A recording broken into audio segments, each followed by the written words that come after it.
Testing. Oh, there we go. Okay. Everyone hear me? Okay. So in our text here in Revelation, we read of these beautiful things that John is being shown. We read of this new Jerusalem coming down out of heaven. We read that God will dwell with his people as their God, and he will wipe every tear, that death will be no more, neither will there be mourning, nor crying, nor pain, for all these things will pass away. And he announces, "Behold, I am making all things new." And as wonderful as this is, we can't see it as John sees it. We read what he sees, but we cannot visually see what he sees. And I think that's okay. He's not calling us here to have some mystical experience to revision this revelation, but rather to believe the words that he's written down. Just as no one in this room has seen Jesus rise from the dead 2,000 years ago, and yet we believe it. And that's why we're all here, because we believe in something that we've never seen, and it's changed the way that we live and the way that we see. And I believe in this text here, we're presented with something similar, an incredible reality of the ultimate ending of all things, of what will be. And I believe that this too changes the way that we see and the way that we live. But the problem is, it's not here. It's not now. It's hard to see this new creation that John speaks of while we're still being plagued by the old creation. And as all things with this book of Revelation and all of the promises of God, there's kind of this looming question of, what about now?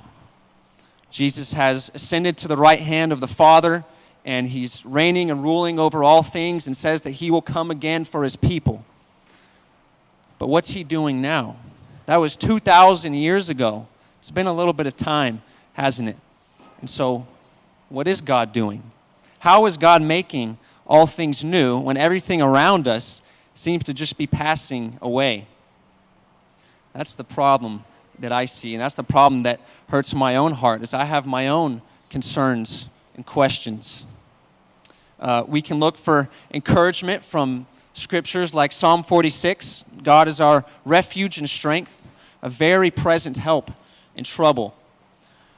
But how can that be possible when all of the evidence points to the opposite? How is God a present help in trouble? Is that not a contradiction? Some say, how is there a God at all when everything around us is just passing and wasting away? One more child grows up with divorced parents, while another dies an early death. One more drink to ease the pain away.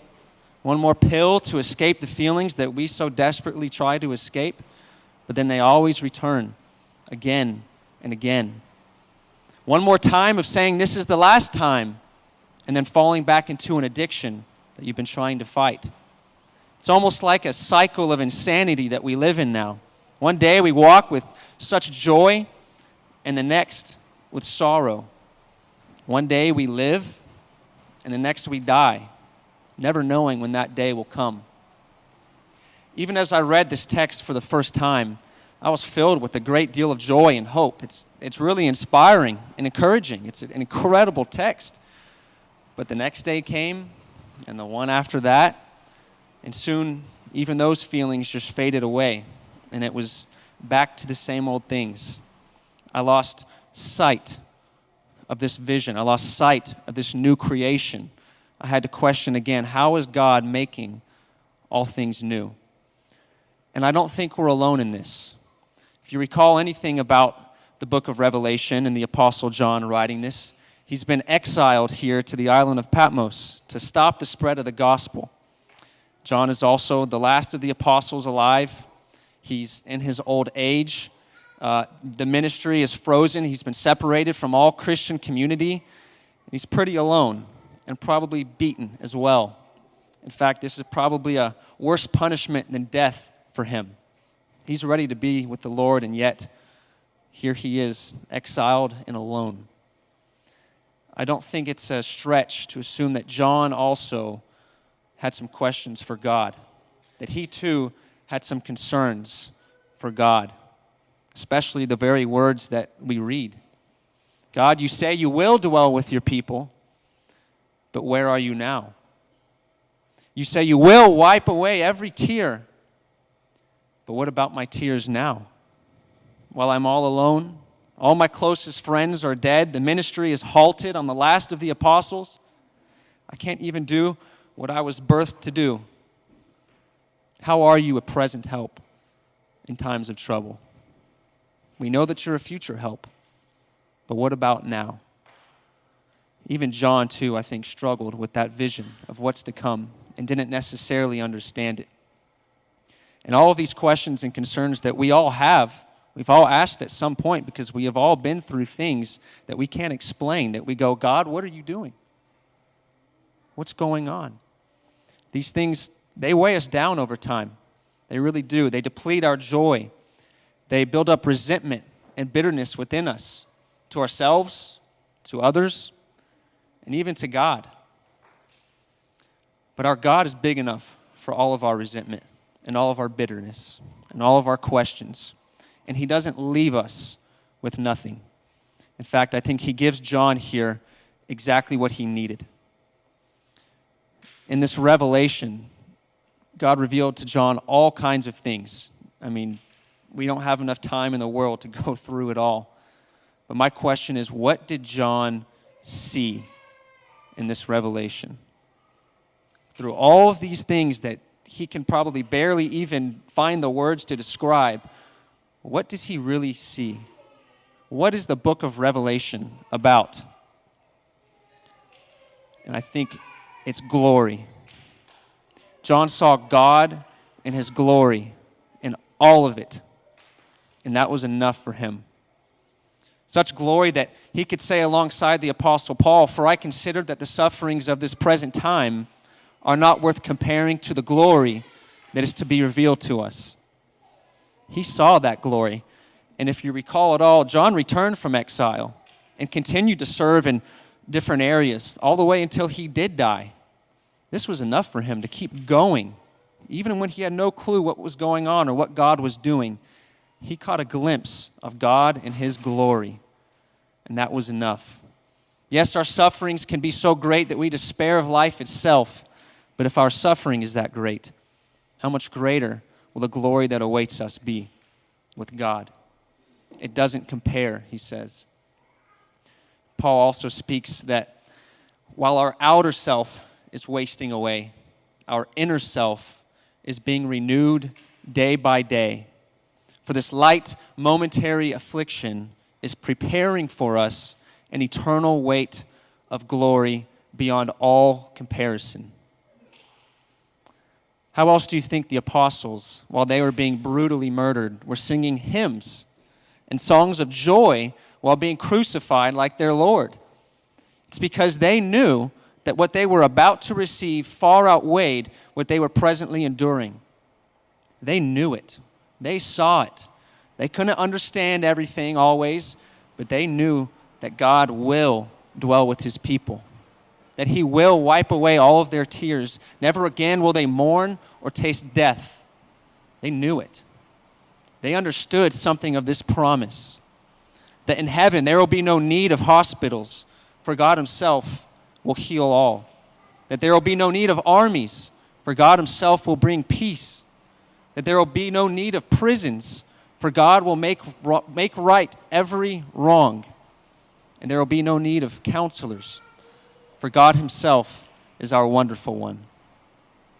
They caught a glimpse of what was to come, things that no eye has seen, nor ear heard, nor the heart of man imagined, what God has prepared for those who love him. Does that change the way that you see? Paul also gives an incredible illustration in that same chapter. He says, we have this treasure in jars of clay to show that the surpassing power belongs to God and not to us. And this treasure, I think, is the power of God. The power that's displayed through all of our suffering and affliction. The power that flips everything upside down. Such power that the Apostle Paul entered the gates of heaven to the cheers of those he martyred. Such power that the godliest man on earth is the one with the most scars. And such power that glory is not found in a crown of gold, but in a crown of thorns. That's the power of God. That's always been displayed through our weaknesses, through our troubles, through our suffering and affliction. That's the power of God. And in this power, God didn't decide to just change us and renew us in an instant the moment we believe, but He's decided to work in us, day by day, make things new in the inner self. Jars of clay. I love this illustration because, for one, God's the potter, not us. We cannot fix ourselves. C.S. Lewis said, "A man does not know how bad he is until he tries very hard to be good." And those are very true words. You can try all you like. You can listen to all kinds of podcasts. You can buy all kinds of books out there, 5 principles for Christian living, 7 this, 10 that. But even after all those things, you will always fall short, and you can't make your sin go away. The power belongs to God and not to us.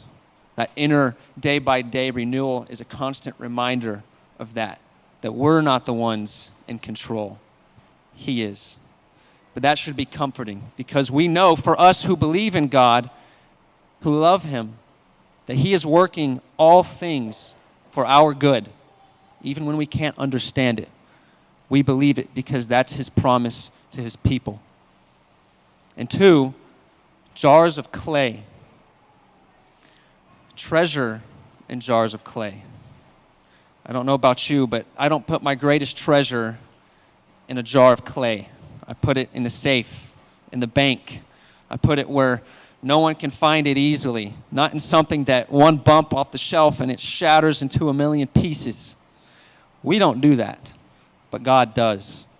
Even though we are but dust, God has given us His greatest treasure. And even though we break and shatter, it's easy for Him to put us back together. One of my favorite scriptures in all of the Bible is, "A bruised reed He will not break, and a faintly burning wick He will not snuff out." In Israel, there's this river reed that's along all of their waters, just millions of it all over the place. And the children will often go out and take these reeds and they'll fashion them into little flutes and other musical instruments. And they'll start playing their music, but it doesn't take long before they start to snap and bruise and bend and break because it's reed. It's a fragile thing. So when that happens, you don't spend time trying to fix it. You just throw the thing out and get another one. There's plenty more reeds where that one came from. Just start again. But that's not the way that God treats us. When God takes that believer and plays a beautiful tune, and then we start to break and bend and bruise and shatter, God doesn't just take us and throw us away and say, "Well, there's plenty more where he came from. I can just get another one." Or like Jesus said, God could raise up better servants from these stones. That's not what He does. God takes us and He mends us again and again and again. Day by day, renewal. Day by day, making us new. So that once more He can begin to play that beautiful tune through us. Jars of clay and a faintly burning wick. If you've ever used oil lamps before, you might have an idea. I used to use them in Boy Scouts growing up. And if that oil goes bad or once it runs out and that wick starts to burn dryly, it smells awful. It's terrible. You just dump the thing out, throw it out. It's terrible. What was supposed to give light to the place ended up doing nothing but stinking it up. But when God fills our cup with His oil, that is His Spirit, and we run out and we begin to stink up everything around us, God doesn't just dump us to the side and throw us away. But He prepares us, He cleans us, He prunes us, and fills our cup again with his Spirit, so that once more we can give light to all those around us, despite this broken vessel that we live in that's wasting away. Does that change how you see? This is that new creation that John's speaking of. God is making all things new here and now within us. And it's hardest to see that when we are in those moments of brokenness and suffering and pain and we don't know what's going on. That's when it's the hardest to see it. And yet, I think it's in those times that we crave that new creation the most.